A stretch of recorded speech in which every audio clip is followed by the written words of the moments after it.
Chapter 1. The Light of Our Lives. The sound of Sophie's laughter was something you could feel in your chest, bright and full and utterly contagious. It tumbled through the hallways of their modest two-story home like sunlight streaming through windows, touching everything, warming everyone. Her mother, Claire, often said that Sophie didn't just enter a room, she illuminated it, and it was true. From the moment that little girl woke up in the morning until the moment she finally surrendered to sleep at night, she radiated a kind of joy that seemed almost impossible to contain in one small body. The Mitchell house on Maple Street wasn't grand or particularly special from the outside, just a cream-colored colonial with blue shutters and a maple tree in the front yard that dropped helicopters every spring. But inside, it was alive with color and noise and love. Claire had painted the kitchen walls a cheerful yellow because Sophie once said it made her feel like she was eating breakfast inside the sun. Sophie's own bedroom was an explosion of rainbows. Rainbow bed sheets, rainbow curtains, a rainbow rug that she'd begged for at Target 3 Christmases ago.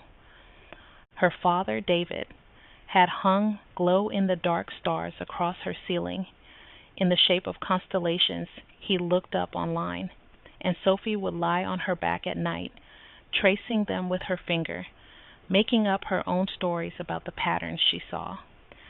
And then there was Lily. Lily was 6 years old, with the same honey-brown hair as her sister, but eyes that were wider, more uncertain about the world. Where Sophie was all light and confidence, Lily was quieter, more watchful. She followed Sophie everywhere, a small shadow that never wanted to be too far from the sun. Sophie didn't mind. In fact, she loved it. She loved being someone's hero, someone's whole world. "Sophie, wait for me," Lily would call, her small legs pumping as she tried to keep up. And Sophie would always turn around, always extend her hand. "Come on, Lil. You can do it."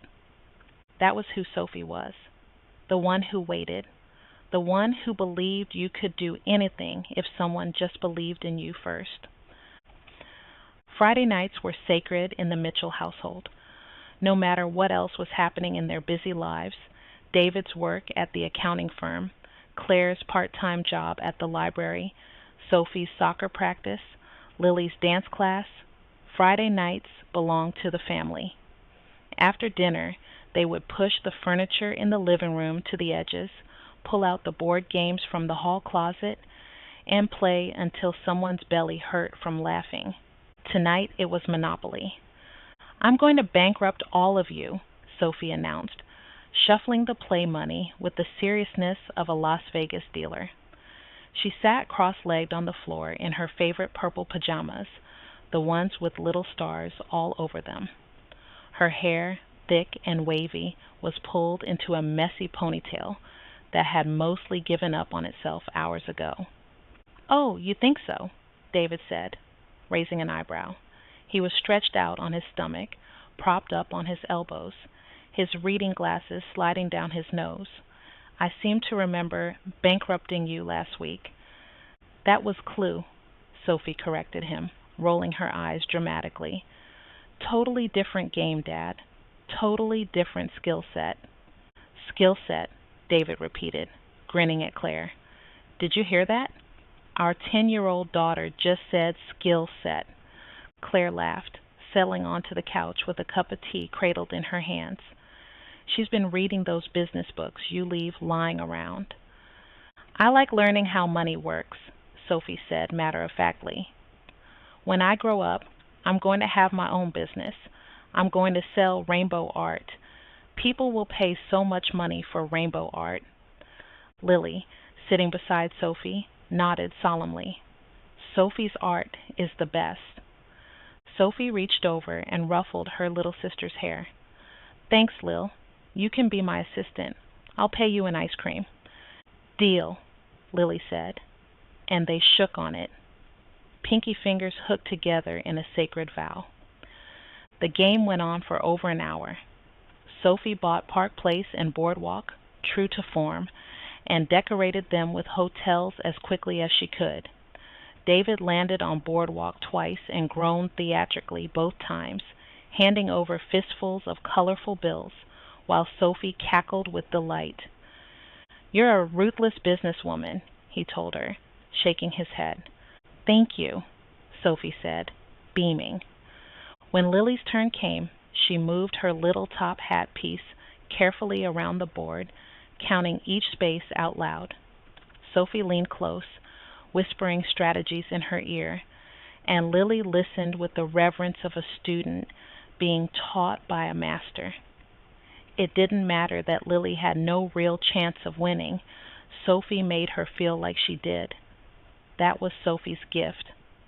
She made everyone feel like they mattered, like they were capable of extraordinary things. By the time Claire finally called the game, all right, Sophie wins. What a surprise. It was nearly 10 o'clock. Lily had fallen asleep with her head in Sophie's lap, her small hand still clutching a $500 bill. Sophie stroked her sister's hair gently, absent-mindedly, the way you touch something precious, without even realizing you're doing it. David scooped Lily up carefully, cradling her against his chest. She barely stirred. "Come on, Soph," Claire said softly. "You too. Bedtime." Sophie stood, stretching her arms over her head. "Can we play again next week?" "Absolutely," David said, pausing at the bottom of the stairs. "But next week, I'm coming for that boardwalk." Sophie grinned. "You can try." The beach day had been David's idea. It was a Saturday in late August, the kind of day that felt like summer's last gift before autumn came creeping in. The sky was a brilliant cloudless blue, and the ocean was just warm enough to make you forget that school started in 2 weeks. They arrived early, claiming a spot near the dunes where the sand was still cool and soft. David wrestled with the beach umbrella, while Claire spread out towels and unpacked sandwiches, fruit, and an absurd number of juice boxes. Sophie and Lily took off running the second their feet hit the sand, shrieking with joy, racing each other to the water's edge. "Last one in is a rotten egg," Sophie called over her shoulder. Lily pushed her little legs as fast as they would go, but Sophie was faster. She was always faster. Still, Sophie let Lily catch up just before the water, grabbing her hands so they splashed into the waves together, screaming as the cold spray hit their legs. They spent hours in the water. Sophie taught Lily how to jump over the waves, how to time it just right so the water lifted you up instead of knocking you down. She showed her how to dig for sand crabs, how to build the perfect drip castle, how to find the smoothest, most beautiful shells hiding just beneath the surface. David eventually joined them, hoisting Sophie onto his shoulders and charging into the deeper water while she shrieked with delight. "Higher, Dad! Higher!" she yelled, and he lifted her as high as he dared, her laughter ringing out across the beach. Claire watched from the shore, her heart so full it almost hurt. She took photos on her phone, Sophie mid-laugh, her hair dripping wet and wild, Lily building a sandcastle with fierce concentration, David and Sophie racing each other back to the towels, both of them collapsing in an exhausted heap. Later, after they'd eaten lunch and Lily had fallen asleep on a towel beneath the umbrella, Sophie sat beside her mother, wrapped in a beach towel, her skin warm and salty from the sun. "Mom," she said quietly. "Yes, sweetheart?" "I think this might be the best day ever." Claire wrapped an arm around her daughter, pulling her close. "Yeah?" "Yeah." Sophie rested her head on her mother's shoulder. "I love our family." "I love our family too," Claire whispered, kissing the top of Sophie's damp hair. They sat like that for a long time, watching the waves roll in and out, listening to the seagulls cry overhead. The sun was warm, The sand was soft, and everything was exactly as it should be. Sophie didn't know, couldn't have known, that this was one of the last perfect days, that soon everything would change, that the light she carried so easily, so naturally, would be tested in ways no child should ever have to endure. But for now, in this moment, she was just a 10-year-old girl at the beach with her family, her laughter carried away on the wind, her heart full of sunshine and salt water and love. For now, everything was still whole. For now, they were still safe.